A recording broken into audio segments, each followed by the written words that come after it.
welcome to my channel. My name is Sherifat and I'm based in Nova Scotia, Canada. On my YouTube channel, I just share my personal experience about life here in Canada. Also, I do a bit of immigration because I'm a regulated Canadian immigration consultant at RCIC. I help you with your school admissions to come to Canada, your visa application from study permits, permanent residence, tourist visas, citizenship, work permit, and all those good stuff. In this video today, I'm going to a conference. It's called the SHELeads Summit, organized by the Black Women in Excellence group. So come with me. I'm one of the panelists in the discussion, so please come with me, okay? So before I take you to the summit, let's do an outfit check. I wore this brown and beige or nude outfit. I just wanted to keep it nice and simple, and that's me. The venue of this event was the St. Mary's University. It was inside the Sobe School of Business in the university. Beautiful venue. And as I went in, I saw the founder of Black Women in Business, Atia, up here. The brain behind this beautiful initiative. BWIE is a wonderful, wonderful organization you should attach yourself with if you're a business owner, particularly a female founder. Okay, so that was the venue, Sobe School of Business, and it was the entrepreneurship center that we used for the event. Beautiful space, for sure.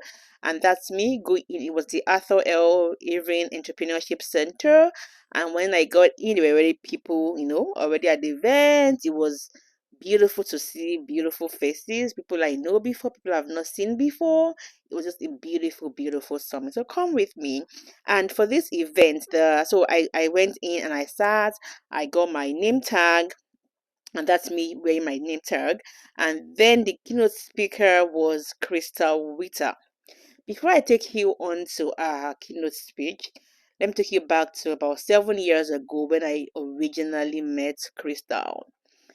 For one, that encounter with her 7 years ago, I knew that this lady was on for greater exploits. Like, I just knew that she was that girl.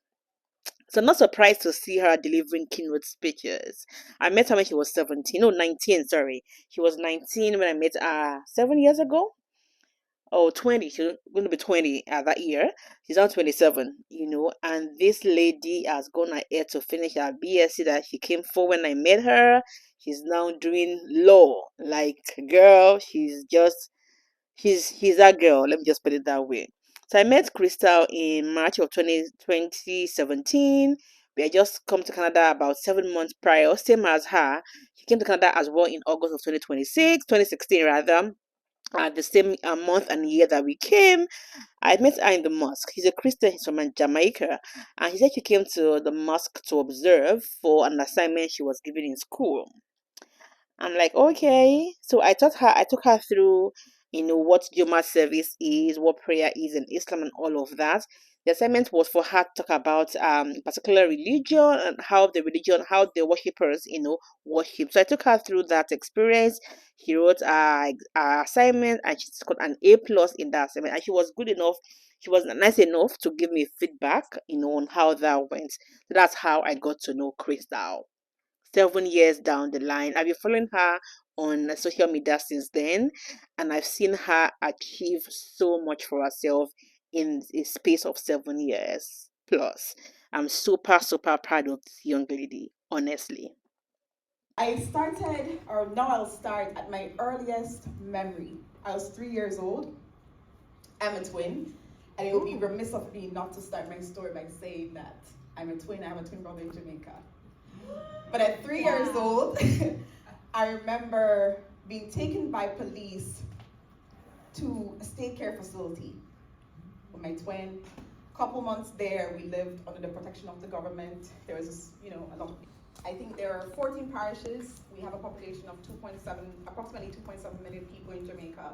I was selected of one of 8 students that represent Jamaica at a leadership conference here called the Emerging Global Leaders Conference. It was hosted in Toronto. And at the time, I was the youngest of 50 participants. Wow. And I'm just like, okay, you said I'm a leader? Okay, whoever said that. Even at the conference, and may I add as well, this was my first time flying out of the country. This was my first time coming to Canada. And I was like, wow, you guys have beavers, they're real. Like, you have maple syrup, the malls that could access Wi-Fi, those things weren't in Jamaica. Like, so even at 14, I said to myself, hey, I want to come back to Canada. And I sowed that seed in my brain. I was like, at 14, I knew that Canada is where my destiny is to pursue my tertiary level education. First time I said to myself, oh, my teachers selected me as a leader, the entire country voted me as a representative. This is a big thing at 14 years old. Mm-hmm. Here together, people.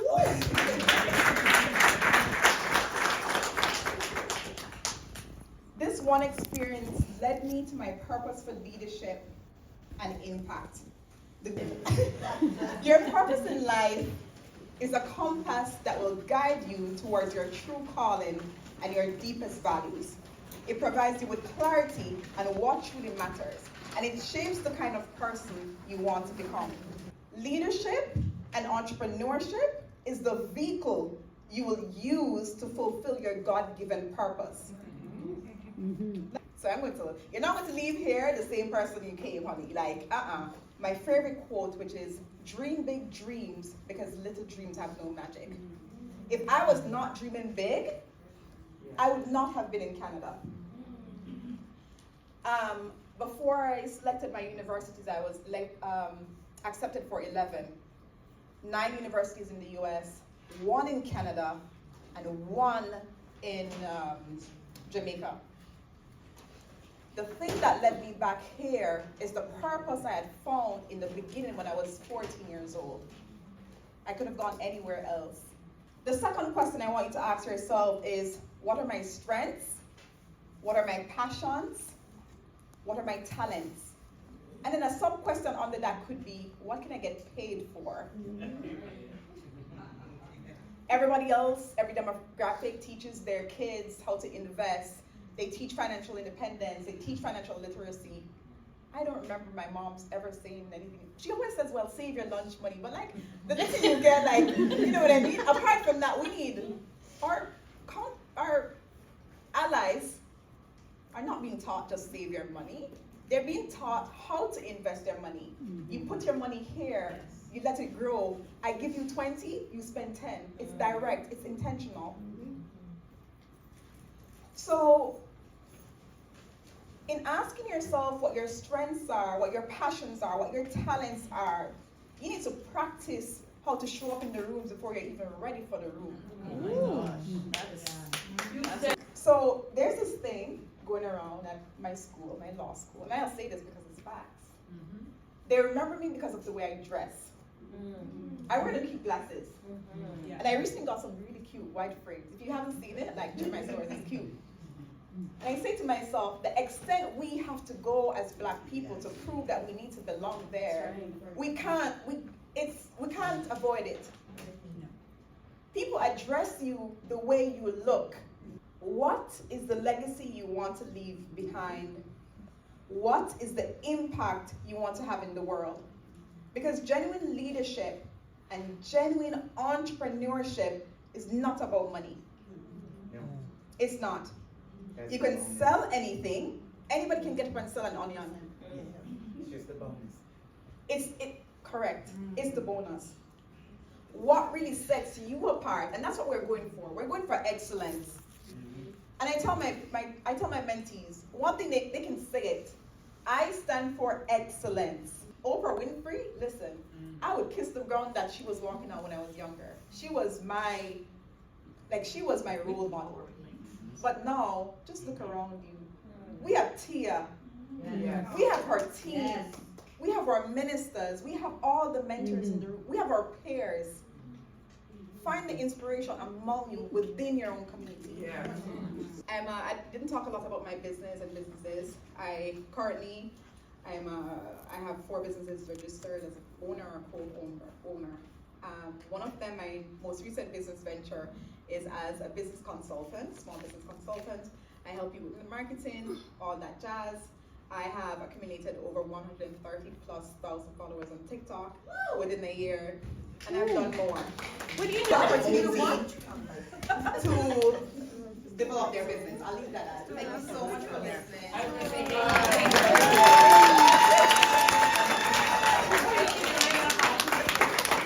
The MC of the event was Fatu, who did a brilliant job. After we had the keynote speech by Crystal Beta, we then had the panelists come on board, which I was part of.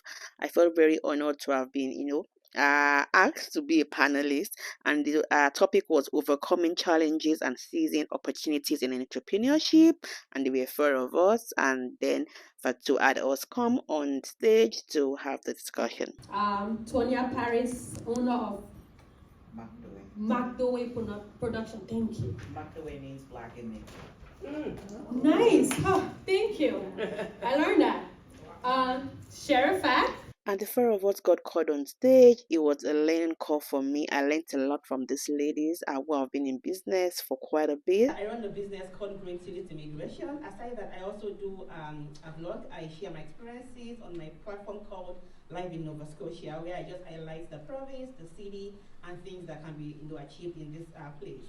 Back to your question. So even though I run a business, I try to separate my business and family. I work Monday to Friday. I do full-time business, by the way.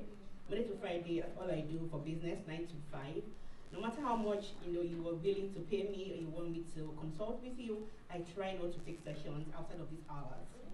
Before I started doing full-time business, I used to do my 9 to 5 and business. I couldn't do that because I had to build my business to a level where I knew that I could resign and then do full-time business.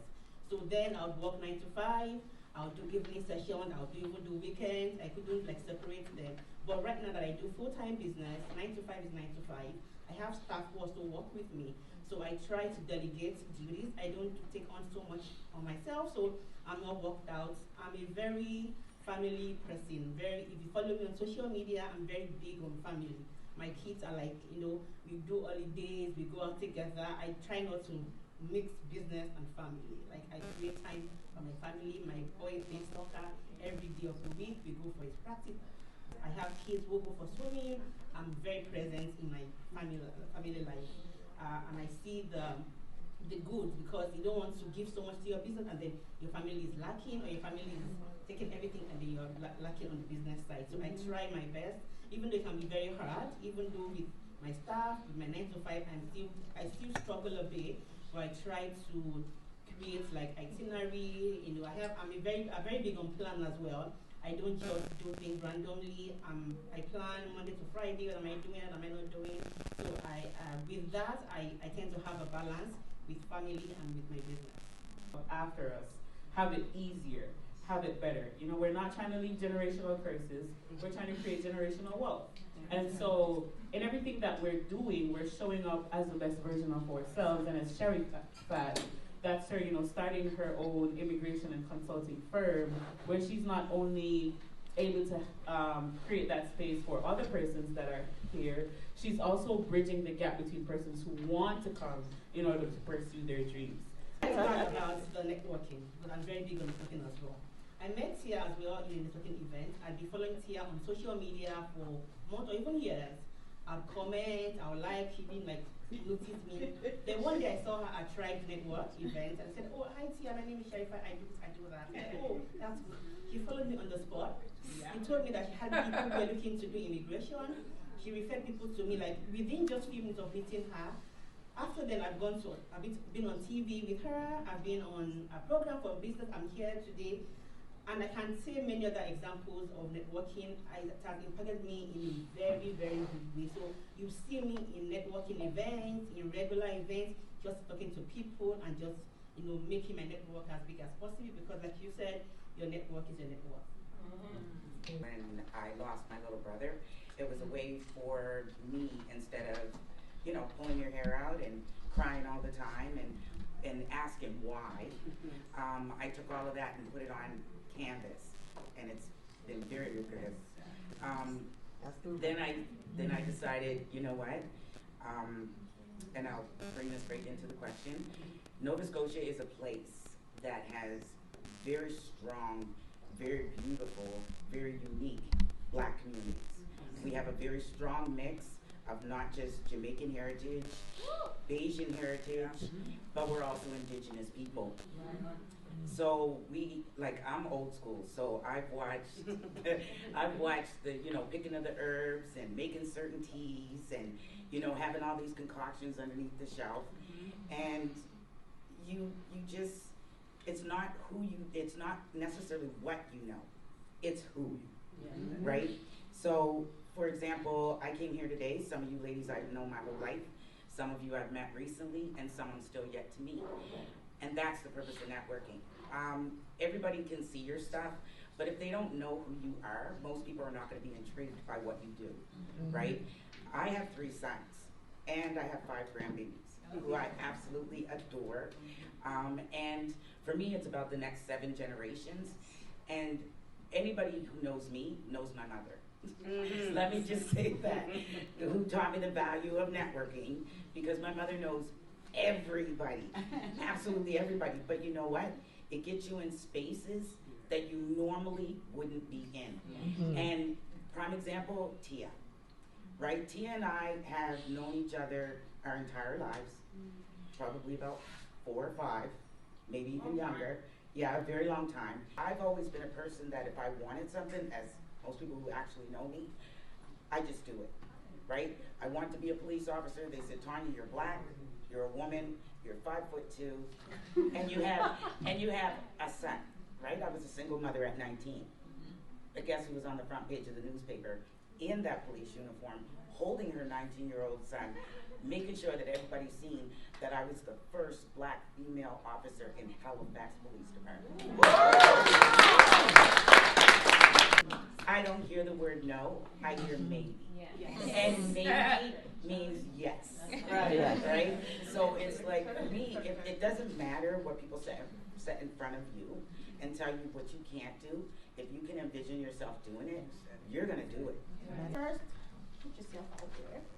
Second, be ready to hear lots of no's. Third, have a plan A, B, C, D, E, F. Yes, because plan A might not work out the way you want it to, so think of, you can't just quit. You have to think of an alternative. So always have a plan A, B, C, D, E, F. And thirdly, fourth one, just go. Just go. And just keep going. Yeah. And you succeed. No matter how big you think something is or how impossible that thing is, just you never can tell how far that will lead you. Let's start my business. I never thought in my wildest imagination I'll be able to earn solely from my business. I never thought a day will come where I'll run a business full time and even have staff. What made that difference was me starting. And here I am today, almost 3 years in. I'm grateful that I started. So keep it real, honestly. No matter what type of adversity that you're going to come up against, especially in business, because there's going to be all kinds, those are hurdles that you really can get over. Don't give up. Even when the thought comes across your mind that you feel like you want to give up, look at your vision, look at your whole purpose as to why you started this in the first place. And when you do, you'll be able to get past the adversities and you'll be, able just to go forward. So if you don't start, you're never gonna know. So go on and get yourself, you go on and get yourself together with all the stress that's gonna come with it, but it's worth it in the end. It is. Be good to yourself. First and foremost, be good to yourself. If you're tired, take a break, right? There's nothing wrong with that. Fortunately for me, being good to myself, and when I'm tired, I paint. So it's a win-win situation, but don't look at anything as being too far, too big. I used to draw Archie comics. My love of drawing came from Japanese calligraphy, and yet my pieces sell for $25,000. So $60 pictures that I started selling, $40 canvases, and now it's 1,000 and up. So just make sure that you're good to yourself, you know your worth, you value yourself, and don't price anything yourself in your business. Get someone else outside to price for you, because we always underpay ourselves. Always. So if you got a good friend that knows what you put in, that knows the time. My business partner Jesse, he prices everything. I don't price anything. I just make pretty pictures. So, you know, you have to look at it that way, but again, just be good to yourself, know that you're worth it, that you deserve it, right? That's the biggest thing as Black women. We have to know we deserve it. Yes. We deserve everything we want. We deserve the trips. We deserve the big business. We deserve the expensive shoes. We deserve the expensive purses, because I know a sister's going to get mine. So I don't know about anybody else, but I know that I got to pay for it. So, you know, when I say that, be good to yourself. From getting your nails done, to taking a hot bubble bath, to going out to dinner, that someplace that you normally wouldn't go. Put yourself in those places, because the more that you feed yourself, the more hungry you become, and the more you feed yourself. And then the panel discussion ended. I learned a lot from those women, sharing their experiences as business owners and leaders in the community. Then we took a break and we had lunch. Lunch was provided by Tracy's Kitchen. It was sumptuous. The meals were sumptuous. I enjoyed it. And that's how it was. That was break time. That was lunch time. And then we reconvened back at the hall to have the next session. And the next thing we did was going to breakout rooms. We had 4 breakout rooms. We had a breakout room for grant writing. We had one for networking. We had another one for health and wellness. And we had a 4th one on marketing brilliance. I was in the grant writing breakout room, and that was handled by Tia Upshur. That was also very impactful. We learned a lot about writing grant proposals, sponsorships, just, you know, being able to get money for your business, you know, somewhat. A lot of grants out there, but you have to position yourself to be able to get those grants. You can skip. So what is the problem and why we're here, why I'm facilitating this? I am terrible with it, but chat knows me. Yeah. So chat will clean up all my spelling errors. And I know when it's you, I know when it's you talking to. Number 2, you're going to create some image ideas, and then you can start putting those together. If you use, everybody probably uses Canva. I don't know anybody in the world that doesn't, unless they're Photoshop and like designers. All the breakout room, you know, ran concurrently, and at the end of the breakout room sessions, we took a break. Let me add that every part of this summit was a hit. Like, every session was just impactful. It was a very worthwhile time spent on this day for sure. And then once we took a break, we networked, because you just don't go back home the way you came. If you come for such events, you have to network, make your network, you know, wider. I made contact, I talked to people. It was just very eventful for me. Like, I'm so grateful I went for this program. Aside being a panelist, you know, as an attendee as well, I learned a lot from other women in the community, from business to entrepreneurship to leadership. Please allow me the honor of introducing Minister of African Nova Scotian Affairs and Minister of Public Service Commission, Honorable Twilight Rose.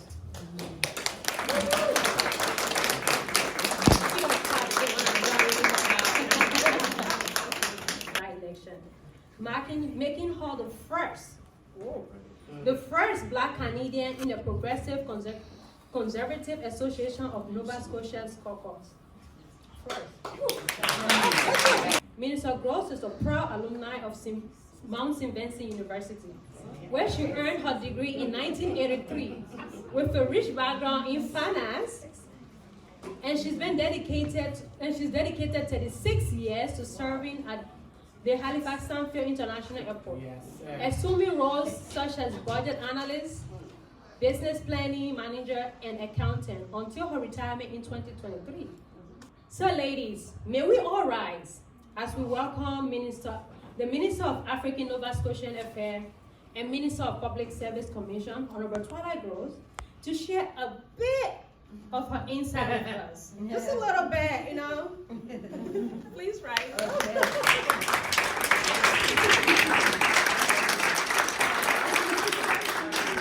Greetings all.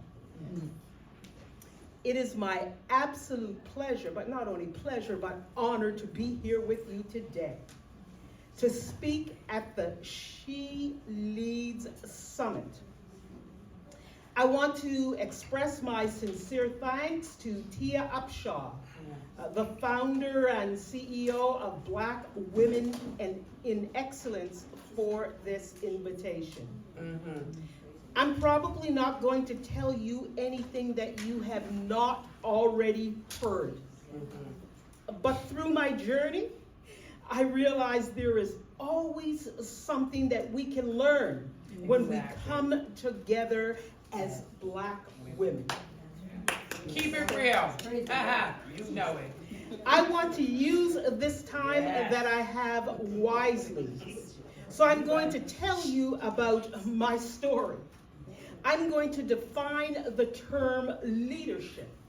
I'm going to talk about qualities that set Black leaders apart. Speak that. I'm going to talk about 5 lessons for Black leaders and how we empower Black women leaders. I want to tell you, it hasn't been easy. Although I've had a number of accomplishments throughout my lifetime, throughout my career, I want to let you know that it has not been easy. There have been disappointments, challenges, struggles, defeats. But through it all, I have learned to have faith, resilience, and how to continue to press forward. Leadership is the art of inspiring and guiding individuals towards a shared or common purpose. It involves influencing others positively, utilizing their collective efforts and setting a clear direction. Effective leaders rely on your resilience and focus on your development. Take the actions that are necessary to achieve your goals.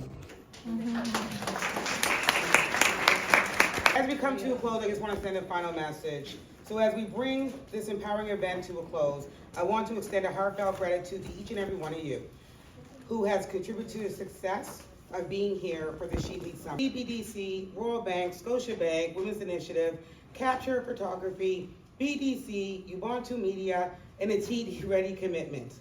Your support has been instrumental in making this summit a reality. Amen. And to you guys, to all the attendees, speakers, the keynote speakers, we have Minister Gross, the volunteers. Thank you for being part of this transformative experience. As a panelist and attendee of the SHELeads Summit, I got this goodie bag from Black Women in Excellence. Thank you so much. It had a lot of good things in there. And that was how the summit was. It was very impactful. I learned a lot. I also met wonderful people. My network grew bigger and wider over the weekend. Thank you so much, Tia, and your wonderful team for this impactful summit. If you're in Halifax or environs, ensure that you go for the next summit or any other event that Tia and our team organizes. It's always a hit. There's always something to learn from this event, because as a business owner or even as an entrepreneur or as somebody in the corporate world, there's always something for you at this event. Meeting people in your community is very important to how much you grow, honestly. That was my experience at the summit. I met wonderful people. Thank you so much to all the ladies I met, I talked to. I got, I shared my contact, I got leads, I got, prospects really. And I'm just grateful for how much, I'm growing and my business is growing in this beautiful community. Thankful for the women like this who hold your hand and want to see you grow as well. I know I met Tia some months ago physically at an event as well, at a networking event, and I approached them like, "Hello Tia, this is what I do." And since then it's been upward ever. I've been on TV with Tia. I've taken my banner to Scotiabank during the Black History Month, African Heritage Month. I've been on programs with her. It's just been upward ever. Anyway, thank you very much for watching. I hope you enjoyed it. Take care and have a great time. Bye.